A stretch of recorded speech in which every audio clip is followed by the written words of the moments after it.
Chapitre 11. La seconde planète était habitée par un vaniteux. Ah, voilà la visite d'un admirateur, s'écria de loin le vaniteux dès qu'il aperçut le petit prince.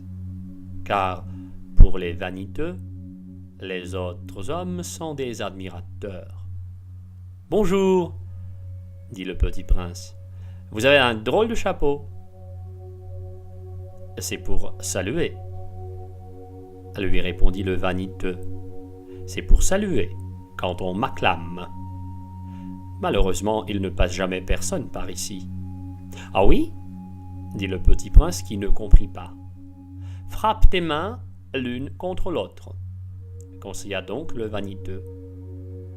Le petit prince frappa ses mains l'une contre l'autre. Le vaniteux salua modestement en soulevant son chapeau. Ça, c'est plus amusant que la visite au roi, se dit en lui-même le petit prince. Et il recommença de frapper ses mains l'une contre l'autre. Le vaniteux recommença de saluer en soulevant son chapeau. Après 5 minutes d'exercice, le petit prince se fatigua de la monotonie du jeu. « Et pour que le chapeau tombe, demanda-t-il, que faut-il faire ?» Mais le vaniteux ne l'entendit pas. Les vaniteux n'entendent jamais que les louanges. « Est-ce que tu m'admires vraiment beaucoup ?» demanda-t-il au petit prince. « Qu'est-ce que signifie admirer ?»« Admirer signifie reconnaître que je suis l'homme le plus beau, le mieux habillé, le plus riche et le plus intelligent de la planète. Mais tu es seul sur ta planète. Fais-moi ce plaisir. Admire-moi quand même. »« Je t'admire, » dit le petit prince, en haussant un peu les épaules. « Mais en quoi cela peut-il bien t'intéresser ?» Et le petit prince s'en fut. Les grandes personnes sont décidément bien bizarres, se dit-il simplement en lui-même durant son voyage. Chapitre 12. La planète suivante était habitée par un buveur. Cette visite fut très courte, mais elle plongea le petit prince dans une grande mélancolie. « Que fais-tu là ?» dit-il au buveur, qu'il trouva installé en silence devant une collection de bouteilles vides et une collection de bouteilles pleines. « Je bois, » répondit le buveur d'un air lugubre. « Pourquoi bois-tu » lui demanda le petit prince. « Pour oublier, » répondit le buveur. « Pour oublier quoi » s'enquit le petit prince qui déjà le plaignait. « Pour oublier que j'ai honte, » avoua le buveur en baissant la tête. « Honte de quoi ?» s'informa le petit prince qui désirait le secourir. « Honte de boire » acheva le buveur qui s'enferma définitivement dans le silence. Et le petit prince s'en fut, perplexe. Les grandes personnes sont décidément très, très bizarres, se disait-il en lui-même durant le voyage. Chapitre 13. La 4e planète était celle du businessman. Cet homme était si occupé qu'il ne leva même pas la tête à l'arrivée du petit prince. « Bonjour !» lui dit celui-ci. « Votre cigarette est éteinte. 3 et 2 font 5. 5 et 7, 12. 12 et 3, 15. Bonjour. 15 et 7, 22. 22 et 6, 28. Pas le temps de la rallumer. 26 et 5, 31. Ouf. Ça fait donc 501 622 731. 500 millions de quoi ? Tu es toujours là ? 501 millions de je sais plus. J'ai tellement de travail. Je suis sérieux, moi. Je ne m'amuse pas à des balivernes 2 et 5, 7... 501 millions de quoi? Répéta le petit prince, qui jamais de sa vie n'avait renoncé à une question une fois qu'il l'avait posée. Le businessman leva la tête.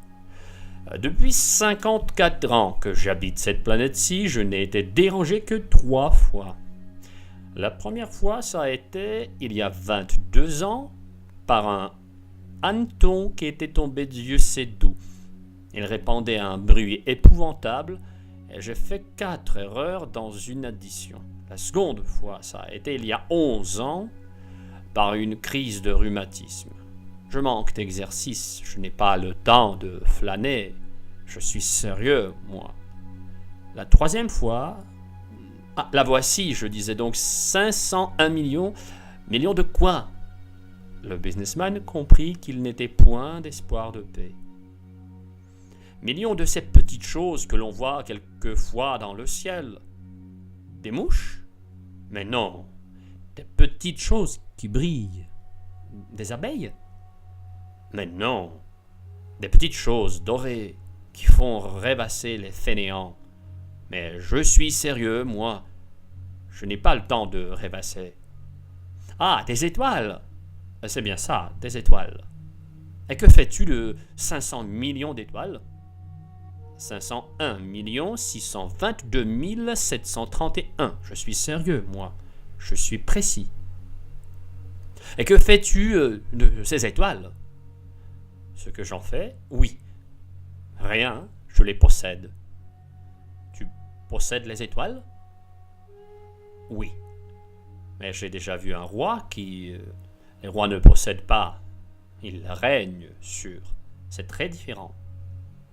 Et à quoi cela te sert-il de posséder les étoiles? Ça me sert à être riche. Et à quoi cela te sert-il d'être riche? À acheter d'autres étoiles, si quelqu'un en trouve. Celui-là, se dit en lui-même le petit prince, il raisonne un peu comme mon ivrogne. Cependant, il posa encore des questions. Comment peut-on posséder les étoiles? À qui sont-elles? Riposta grincheux le businessman. Je ne sais pas. À personne. Alors, elles sont à moi. Car j'y ai pensé le premier. Ça suffit? Bien sûr.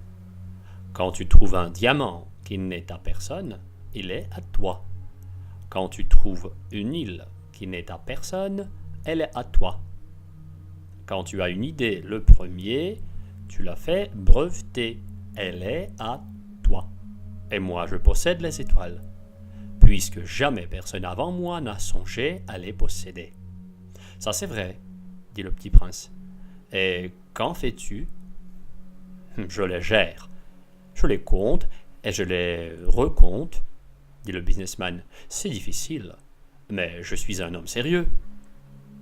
Le petit prince n'était pas satisfait encore. Moi, si je possède un foulard, je puis le mettre autour de mon cou et l'emporter. Moi, si je possède une fleur, je puis cueillir ma fleur et l'emporter. Mais tu ne peux pas cueillir les étoiles. Non, mais je puis les placer en banque. Qu'est-ce que ça veut dire? Ça veut dire que j'écris sur un petit papier le nombre de mes étoiles. Puis, j'enferme à clé ce papier-là dans un tiroir. Et c'est tout? Ça suffit. C'est amusant, pensa le petit prince. C'est assez poétique, mais ce n'est pas très sérieux. Le petit prince avait sur les choses sérieuses des idées très différentes des idées des grandes personnes. Moi, dit-il encore, je possède une fleur que j'arrose tous les jours. Je possède 3 volcans que je ramone toutes les semaines, car je ramone aussi celui qui est éteint. On ne sait jamais. C'est utile à mes volcans et c'est utile à ma fleur que je les possède. Et tu n'es pas utile aux étoiles. Le businessman ouvrit la bouche, mais ne trouva rien à répondre, et le petit prince s'en fut. Les grandes personnes sont décidément tout à fait extraordinaires, se disait-il simplement en lui-même durant le voyage. Chapitre 14. La 5e planète était très curieuse. C'était la plus petite de toutes. Il y avait là juste assez de place pour loger un réverbère et un allumeur de réverbère. Le petit prince ne parvenait pas à s'expliquer à quoi pouvait servir, quelque part dans le ciel, sur une planète sans maison ni population, un réverbère et un allumeur de réverbère. Cependant, il se dit en lui-même: peut-être bien que cet homme est absurde. Cependant, il est moins absurde que le roi, que le vaniteux, que le businessman et que le buveur. Au moins son travail a-t-il un sens. Quand il allume son réverbère, c'est comme s'il faisait naître une étoile de plus ou une fleur. Quand il éteint son réverbère, ça endort la fleur ou l'étoile. C'est une occupation très jolie. C'est véritablement utile, puisque c'est joli. Lorsqu'il aborda la planète, il salua respectueusement l'allumeur. « Bonjour. Et pourquoi viens-tu d'éteindre ton réverbère ?»« C'est la consigne, » répondit l'allumeur. « Bonjour. »« Qu'est-ce que la consigne ?»« C'est d'éteindre mon réverbère. Bonsoir. » Et il le ralluma. « Mais pourquoi viens-tu de le rallumer ?»« C'est la consigne, » répondit l'allumeur. « Je ne comprends pas, » dit le petit prince. « Il n'y a rien à comprendre, » dit l'allumeur. « La consigne, c'est la consigne. Bonjour. » Et il éteignit son réverbère. Puis, il s'épongea le front avec un mouchoir à carreaux rouges. « Je fais là un métier terrible. C'était raisonnable autrefois. J'éteignais le matin et j'allumais le soir. J'avais le reste du jour pour me reposer et le reste de la nuit pour dormir. Et depuis cette époque, la consigne a changé ? » « La consigne n'a pas changé, » dit l'allumeur. « C'est bien là le drame. La planète d'année en année a tourné de plus en plus vite et la consigne n'a pas changé. »« Alors ?» dit le petit prince. « Alors maintenant qu'elle fait un tour par minute, je n'ai plus une seconde de repos. J'allume et j'éteins une fois par minute. »« Ça c'est drôle. Les jours chez toi durent une minute. »« Ce n'est pas drôle du tout, » dit l'allumeur. « Ça fait déjà 1 mois que nous parlons ensemble. »« 1 mois ? » ?»« Oui, 30 minutes, 30 jours, bonsoir. » Et il ralluma son réverbère. Le petit prince le regarda, et il aima cet allumeur qui était tellement fidèle à la cour. Et il se souvint des couchers de soleil que lui-même allait autrefois chercher en tirant sa chaise. Il voulut aider son ami. « Tu sais, je connais un moyen de te reposer quand tu voudras. »« Je veux toujours, » dit l'allumeur, car on peut être à la fois fidèle et paresseux. Le petit prince poursuivit. « Ta planète est tellement petite que tu en fais le tour en 3 enjambées. Tu n'as qu'à marcher assez lentement pour rester toujours au soleil.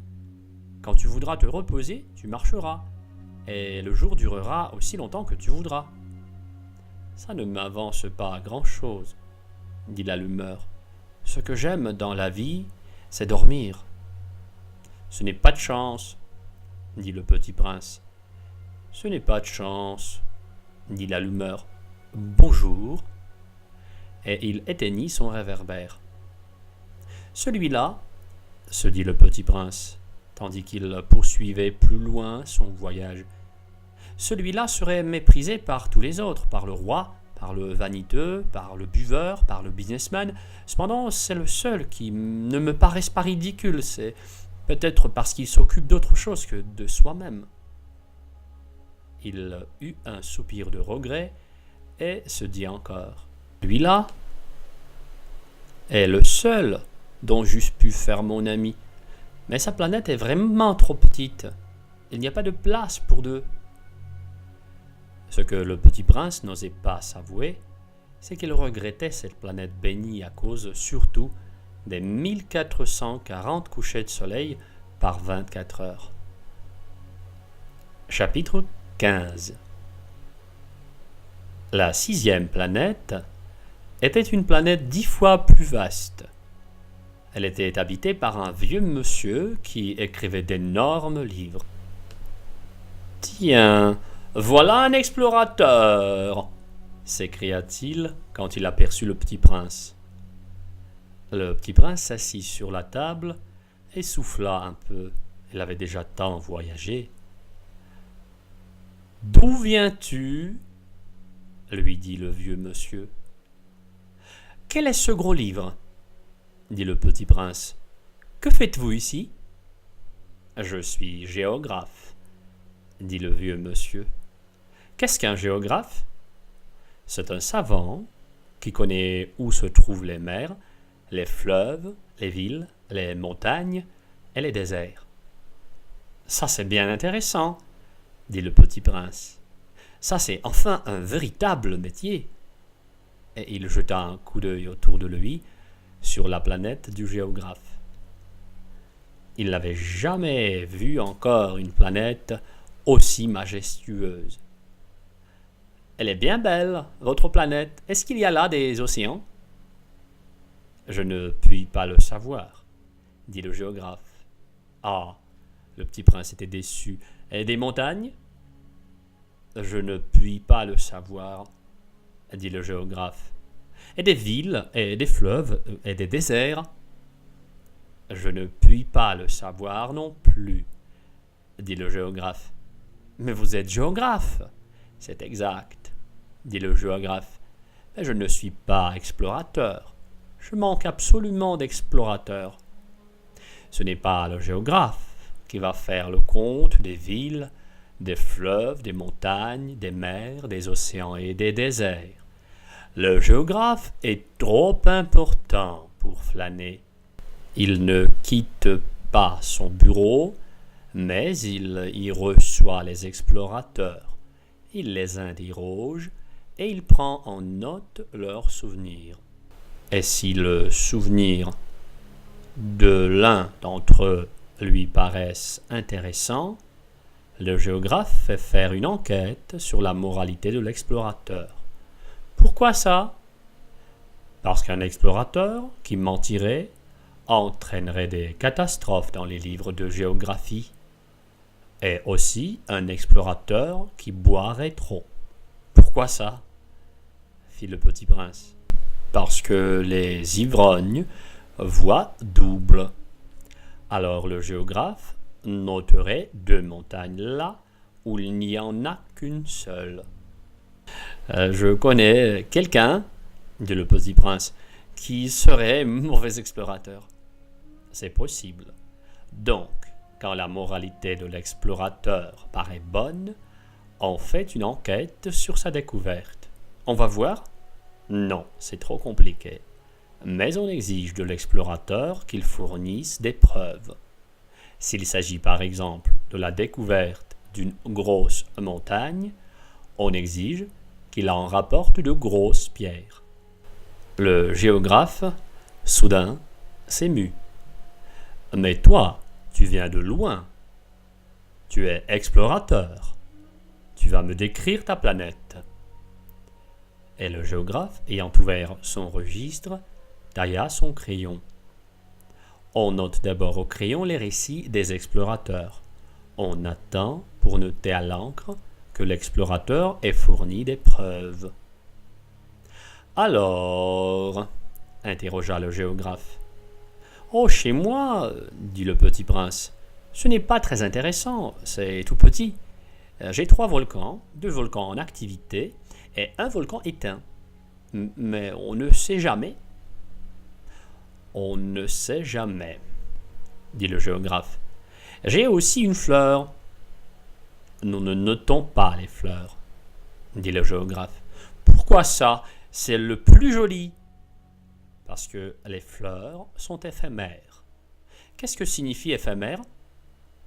Les géographies, dit le géographe, sont les livres les plus sérieux de tous les livres. Elles ne se démodent jamais. Il est très rare qu'une montagne change de place. Il est très rare qu'un océan se vide de son nom. Nous écrivons des choses éternelles. Mais les volcans éteints peuvent se réveiller, interrompit le petit prince. Qu'est-ce que signifie éphémère? Que les volcans soient éteints ou soient éveillés, ça revient au même pour nous autres, dit le géographe. Ce qui compte pour nous, c'est la montagne. Elle ne change pas. Mais qu'est-ce que signifie éphémère? Répéta le petit prince qui, de sa vie, n'avait renoncé à une question une fois qu'il l'avait posée.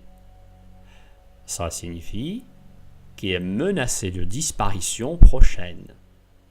Ma fleur est menacée de disparition prochaine? Bien sûr. Ma fleur est éphémère, se dit le petit prince, et elle n'a que 4 épines pour se défendre contre le monde, et je l'ai laissée toute seule chez moi. Ce fut là son premier mouvement de regret. Mais il reprit courage. « Que me conseillez-vous d'aller visiter ?» demanda-t-il. « La planète Terre, » lui répondit le géographe.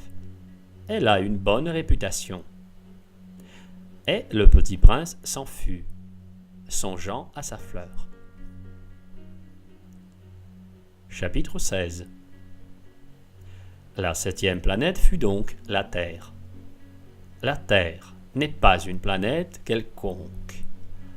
On y compte 111 rois, en n'oubliant pas bien sûr les rois nègres, 7000 géographes, 900 000 businessmen, 7,5 millions d'ivrognes, 311 millions de vaniteux, c'est-à-dire environ 2 milliards de grandes personnes. Pour vous donner une idée des dimensions de la Terre, je vous dirai qu'avant l'invention de l'électricité, on y devait entretenir, sur l'ensemble des 6 continents, une véritable armée de 462 511 allumeurs de réverbères. Vu d'un peu loin, ça faisait un effet splendide. Les mouvements de cette armée étaient réglés comme ceux d'un ballet d'opéra. D'abord venait le tour des allumeurs de réverbères de Nouvelle-Zélande et d'Australie. Puis, ceux-ci, ayant allumé leurs lampions, s'en allaient dormir. Alors entraient à leur tour dans la danse les allumeurs de réverbères de Chine et de Sibérie. Puis, eux aussi, s'escamotaient dans les coulisses.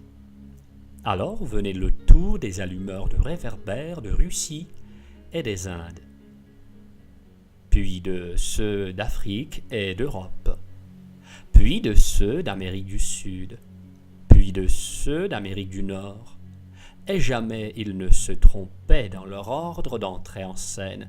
C'était grandiose.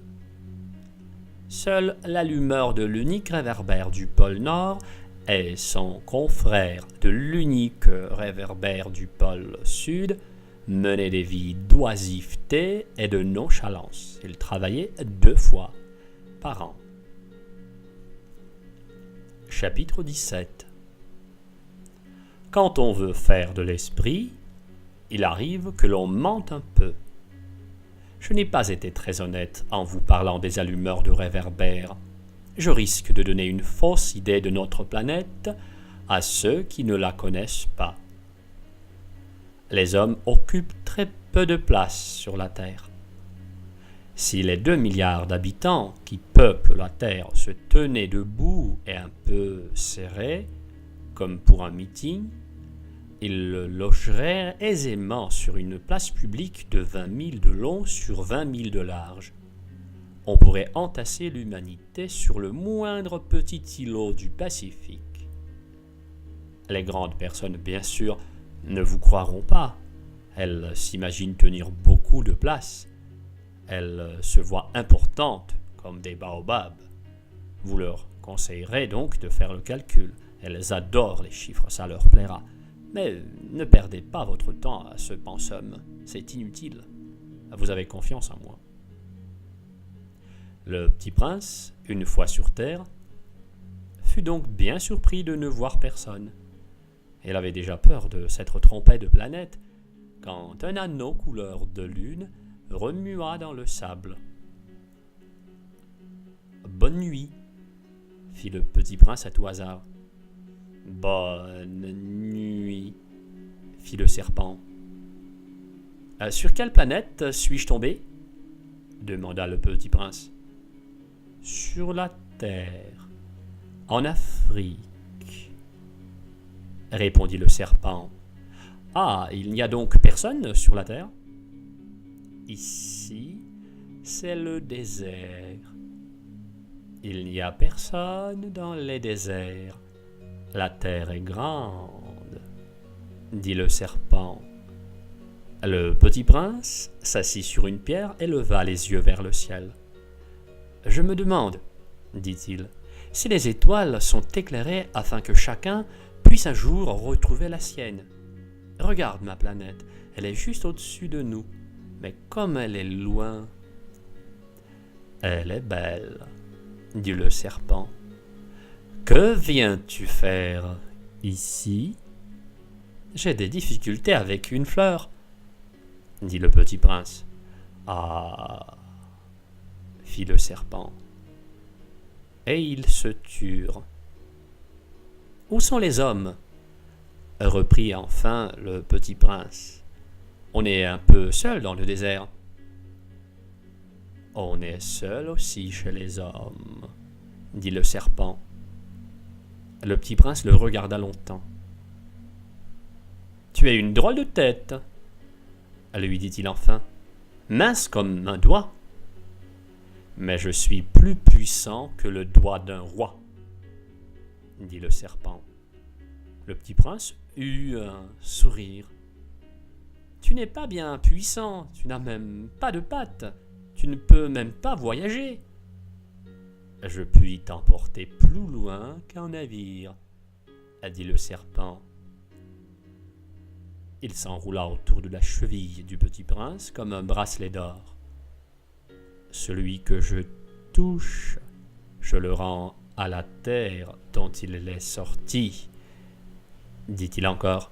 « Mais tu es pur, et tu viens d'une étoile. » Le petit prince ne répondit rien. « Tu me fais pitié, toi si faible. Sur cette terre de granit, je puis t'aider un jour. Si tu regrettes trop ta planète, je puis... » « Oh, j'ai très bien compris, » fit le petit prince. « Mais pourquoi parles-tu toujours par énigmes ? » « Je les résous toutes, » dit le serpent. Et ils se turent. Chapitre 18. Le petit prince traversa le désert et ne rencontra qu'une fleur. Une fleur à 3 pétales, une fleur de rien du tout. « Bonjour » dit le petit prince. « Bonjour » dit la fleur. « Où sont les hommes » demanda poliment le petit prince. La fleur, un jour, avait vu passer une caravane. Les hommes, il en existe, je crois, 6 ou 7. Je les ai aperçus il y a des années, mais on ne sait jamais où les trouver. Le vent les promène, ils manquent de racines, ça les gêne beaucoup. Adieu, fit le petit prince. Adieu, dit la fleur. Chapitre 19. Le petit prince fit l'ascension d'une haute montagne. Les seules montagnes qu'il eût jamais connues étaient les 3 volcans qui lui arrivaient aux genoux. Et il se servait du volcan éteint comme d'un tabouret.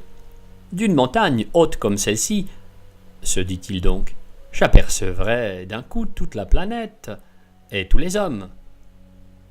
mais il n'aperçut rien que des aiguilles de roc bien aiguisées.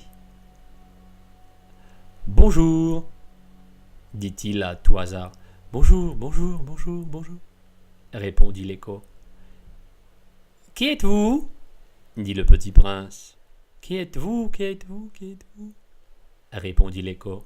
« Soyez mes amis, je suis seul » dit-il. « Je suis seul, je suis seul, je suis seul » répondit l'écho.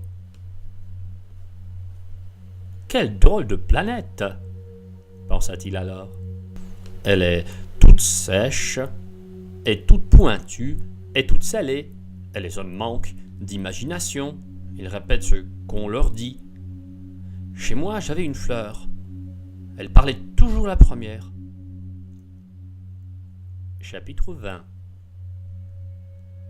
Mais il arriva que le petit prince, ayant longtemps marché à travers les sables, les rocs et les neiges, découvrit enfin une route. Et les routes vont toutes chez les hommes. « Bonjour !» dit-il. C'était un jardin fleuri de roses. « Bonjour !» dirent les roses. Le petit prince les regarda. Elles ressemblaient toutes à sa fleur. « Qui êtes-vous » leur demanda-t-il, stupéfait. « Nous sommes des roses, » dirent les roses. « Ah » fit le petit prince. Et il se sentit très malheureux. Sa fleur lui avait raconté qu'elle était seule de son espèce dans l'univers. Et voici qu'il en était 5000 toutes semblables dans un seul jardin. Elle serait bien vexée, se dit-il, si elle voyait ça. Elle tousserait énormément et ferait semblant de mourir pour échapper au ridicule. Et je serais bien obligé de faire semblant de la soigner, car sinon, pour m'humilier moi aussi, elle se laisserait vraiment mourir. Puis, il se dit encore, « Je me croyais riche d'une fleur unique, et je ne possède qu'une rose ordinaire. Ça et mes 3 volcans qui m'arrivent aux genoux, et dont l'un peut-être est éteint pour toujours, ça ne fait pas de moi un bien grand prince. » Et couché dans l'herbe, il pleura.